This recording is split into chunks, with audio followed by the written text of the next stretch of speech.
हे शिवापति उमापति शिवशंकर महाप्रभु कैलासपति धवलेश्वराय बालालिंगाय नमो नमः। दीपं ज्योति परम ब्रह्म दीपं ज्योति जनार्दनः दीपहरतु मे पापो पूजा दीप नमस्तुते। आहे धवलेश्वर बालालिंग महाप्रभु संसार सुखी रखंतु।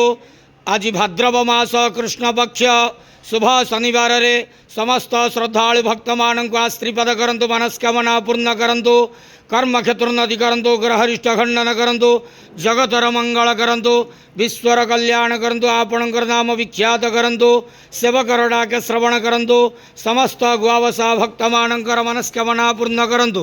बाबा धवलेश्वराय बालालिंगाय नमो नमः। संसार सुखी रखंतु आनंदे के वार हरि बोलो। आज भाद्रव मासर शुभ शनिवार रे समस्त श्रद्धालु भक्त मानक आश्रीपद करंतु आनंदे के वार हरि बोलो।